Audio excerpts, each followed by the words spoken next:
আসসালামু আলাইকুম viewers. Kuwait ইনফরমেশনের পক্ষ থেকে আপনাদের সবাইকে জানাই স্বাগতম। তো আজকে আপনাদেরকে আমি দেখাতে চাচ্ছি যে অনেকের আসলে নতুন আপনার সিভিলিটি যেটা পুরনটা আছে শেষ হয়ে যায়, মানে আপনার ভিসার ডেট শেষ হয়ে যায়, তখন আপনার নতুন ভিসা করা লাগে, মানে নতুন ইকামা করা লাগে। তো নতুন ইকামা করলে তো অনেক সময় যে ব্যাংক অ্যাকাউন্টগুলো থাকে, তো ব্যাংক অ্যাকাউন্ট এগুলোর কি জানি বলে আপনার সিভিলিটি আপডেট করা লাগে।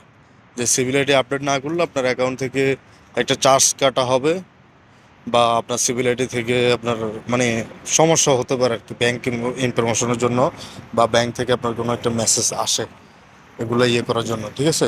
তো এটা আমার আসলে চাচ্ছি আর কি যে এটা মানে কিভাবে আপডেট করা যায় ওই জিনিসটা আপনাদেরকে দেখানোর চেষ্টা করব।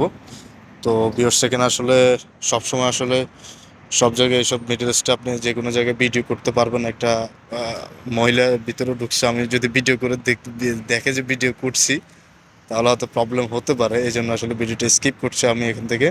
তো মহিলাটা বাইর হলে ইনশাল্লাহ আমি দেখানোর চেষ্টা করব, ঠিক আছে।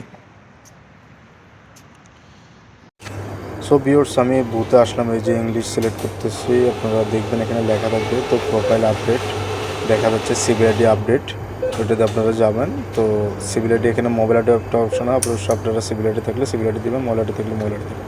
তো সিভিলিটি আমি অপশন সিলেক্ট করে আমি আমার সিভিল আইডিটা এখানে প্রোটেক্ট করে দিলাম, ঢুকে দিলাম। তো সিভিল আইডি মানে আপডেট হচ্ছে, এখানে লেখা আসবে একটু পরে যে your civil ID update has been successful, এখানে একটা লেখা আসবে, একটু লোড নিচে যে